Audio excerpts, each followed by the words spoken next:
O acompanhamento psicológico infantil não precisa ocorrer apenas em um momento de crise, como se pensa.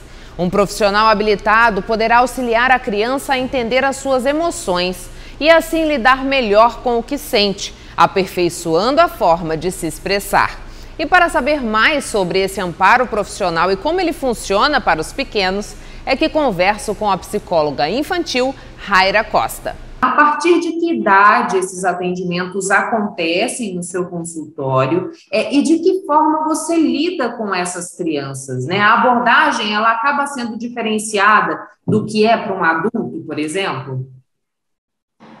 Sim, porque aqui eu trabalho primeiramente com a criança a partir dos 4 anos, e a abordagem que eu utilizo muito é a ludoterapia. O que é isso? É o brincar, é as atividades mais lúdicas, onde trabalha-se a imaginação, o raciocínio também. Então, tem uma abordagem diferente, porque a criança, ela não vai sentar na minha frente e falar o que está acontecendo. A gente tem que investigar isso de uma forma como que ela está compreendendo tudo o que está acontecendo ao seu redor, o que ela entende pelas emoções, como que ela enfrenta as situações ali da infância, que seja na escola ou dentro de casa, no parquinho. Então, a criança, ela vem, ela tem um mundo próprio dela, ela não é como o adulto que já tem a maturação cognitiva, emocional. Então, a gente precisa ali investigar isso através de brinquedos, através de encenação. Elas gostam muito de brincar de casinha. Então, através desse objeto, desse recurso terapêutico que a gente fala, que a gente consegue investigar o que está acontecendo, porque a criança ela traz muito disso da encenação, do que está acontecendo ao seu redor, ela passa isso para os objetos. Então, essa é a forma, assim, que a gente trabalha aqui dentro do consultório com as crianças. E, Raira, quais são os casos mais corriqueiros que você atende dessas crianças a partir dos 4 anos, né? Existe uma demanda que ela é prioritária ou quando que os pais podem verificar que essa criança precisa de um suporte psicológico? Então, aqui em consultório, ultimamente, o que eu tenho mais atendido é crianças com déficit de socialização por causa da pandemia. Com a pandemia, as crianças ficaram em isolamento, e isso, ela perdeu muito ali dos primeiros anos de vida, que a evolução cerebral dela está muito mais aguçada, vai ali na velocidade da luz, né? Essa é a questão. E aí, nisso, ela perdeu essa interação que é fundamental para a aprendizagem dela socializar com as outras pessoas. Então, assim, quando a criança vai para a escolinha nos primeiros anos de vida, é para essa socialização. E quando teve a pandemia, ela perdeu isso. Ela perdeu essa socialização. Por mais que tenha o pai e a mãe ali, não é a mesma coisa que interagir com outras pessoas que são diferentes. É ali que ela encontra os diferentes dos seus. Então, ela aprende a enfrentar uma situação, ela aprende a fazer amizades, ela aprende a coisas básicas de socialização mesmo. Então, ela perdeu isso. Aí, hoje, eu atendo muito crianças, assim, que estão com ansiedade, porque ela não consegue interagir com os amiguinhos, ela não sabe fazer isso. Principalmente na casa dos 4, 5 anos, isso está acontecendo demais. E aí, para os adolescentes também, porque eles ficaram muito na internet, então também está tendo esse isolamento social e também emocional, porque eles não conseguem também falar para os seus pais o que está acontecendo, e isso vai desencadeando vários outros efeitos neles, né, até autolesão, que eu tenho alguns casos aqui, né, em consultório sobre isso. Em que momento os pais podem perceber que a criança precisa de um atendimento? Primeiro, quando há um sofrimento no comportamento da criança, quando causa um sofrimento nela, muita preocupação excessiva, quando ela até em sinais assim corporais de rigidez de corpo, também quando ela não consegue expressar o que ela está sentindo, vai tentar conversar e não consegue, ela não consegue se expressar mesmo emocionalmente.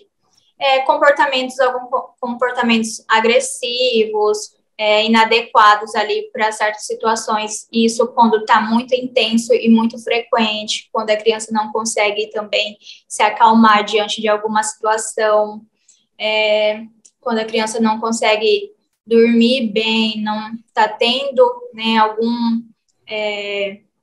alguma diferença ali no sono, se está muito cansativo, e também na forma que a criança interage com as outras crianças, né? Às vezes ocorre muito em escola, a criança está mais agitada, vem disso também de não conseguir dormir, não consegue brincar sem machucar o amiguinho.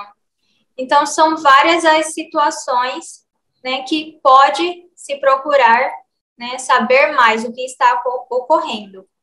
Mas o que eu gostaria também de falar é que, para um atendimento psicológico, a criança não precisa, né, estar demandando algo assim, tão situacional, que eu falo, né? Porque o psicólogo, a psicóloga infantil, ela tem essa demanda também de ensinar às crianças as habilidades emocionais e sociais.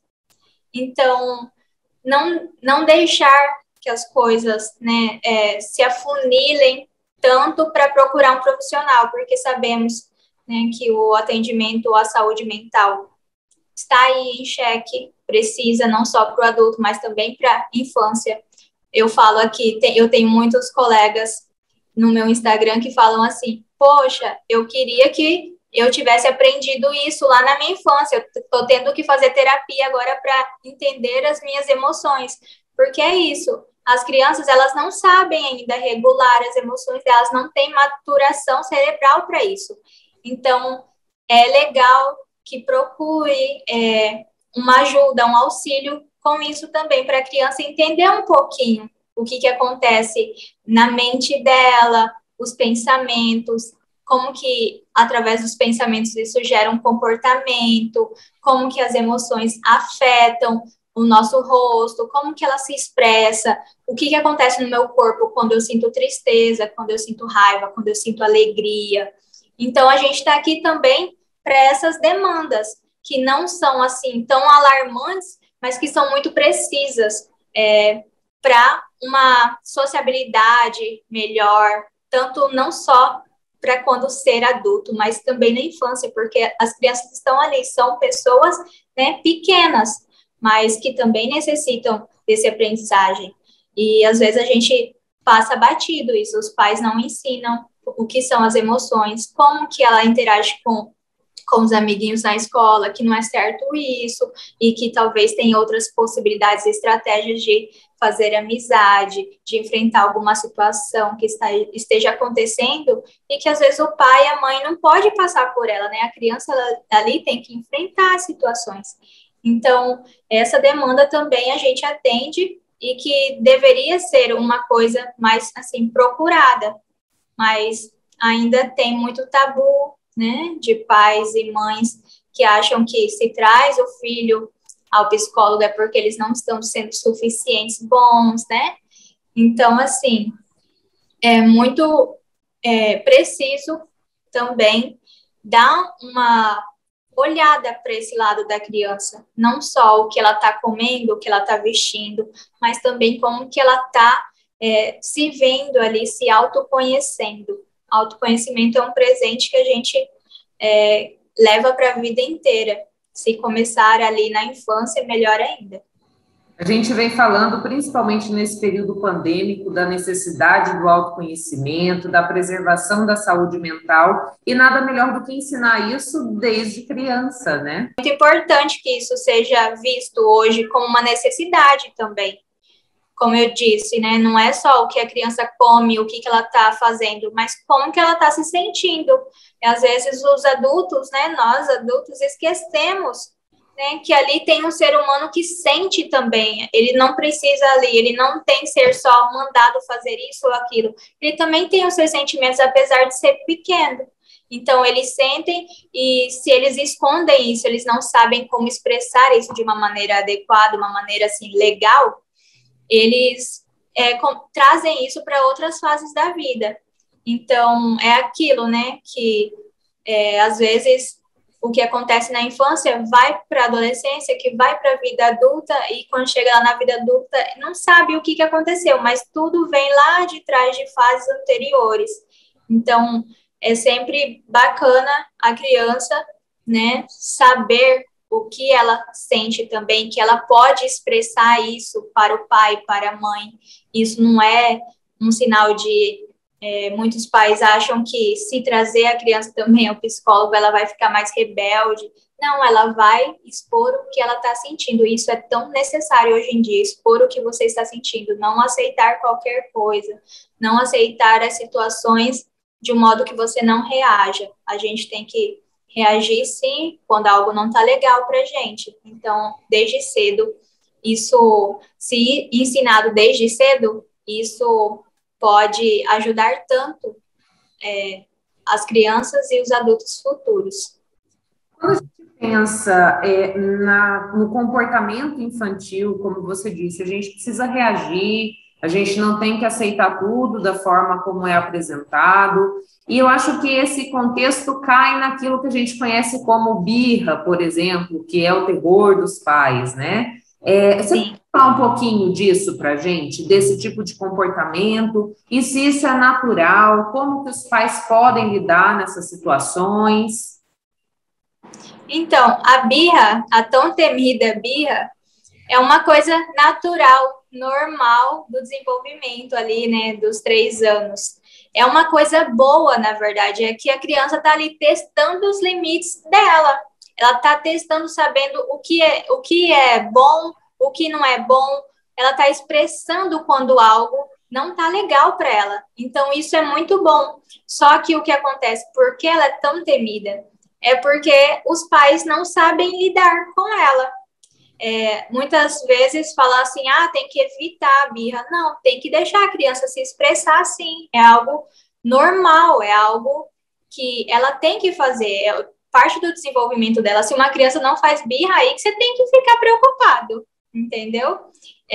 Então, assim, a criança tem que se expressar, mas ela tem que aprender, os pais têm que aprender a manejar ali, que a criança pode expressar isso de uma forma mais adequada, que ela sente raiva. Por que ela está sentindo raiva? Aprender a ensinar a criança a identificar o que ela está sentindo no corpo para ela saber se expressar melhor, que não precisa ali, né, deitar no chão e chorar toda vez, que ela pode falar assim, olha, isso, eu tô com fome, ou eu quero isso, e o pai explica assim, olha, agora não dá, né, tudo de uma maneira leve e que ela saiba compreender, não precisa, essa birra, ela tem que ser acolhida, não ser evitada.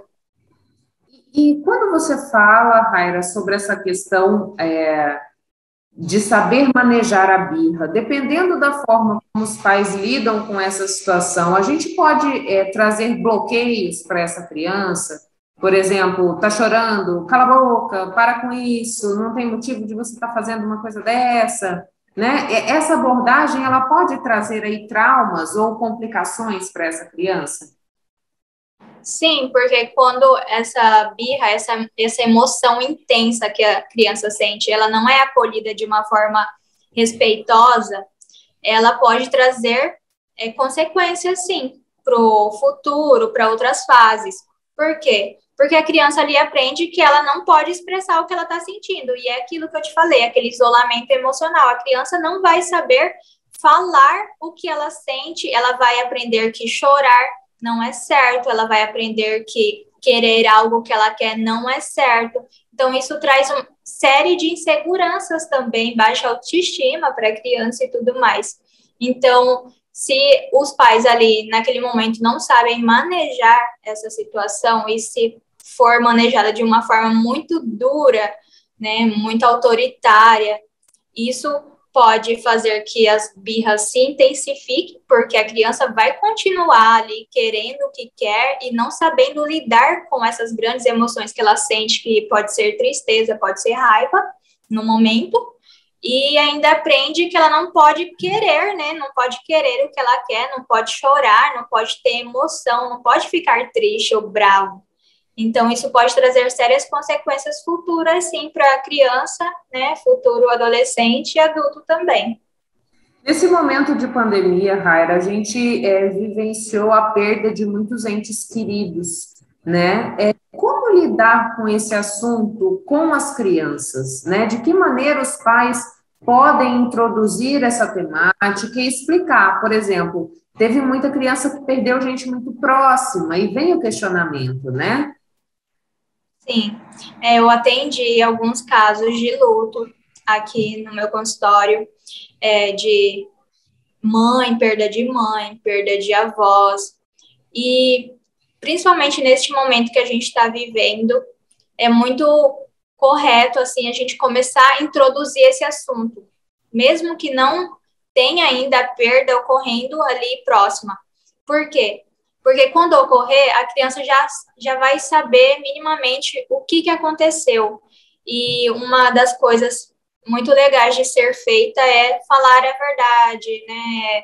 Ela ter esse momento também de despedida, seja de uma pessoa querida, né? Ela participar dos rituais de despedida, conversar o que ela entende sobre isso, porque é muito importante também ouvir o que ela está entendendo da situação antes de explicar alguma coisa, porque talvez a criança ali não tenha ainda maturidade e entendimento para saber o que está acontecendo e introduzir o assunto de uma forma mais realista demais para o entendimento dela. Então, inicialmente, entender também o que ela compreende disso, o que aconteceu, o que você acha que aconteceu, né?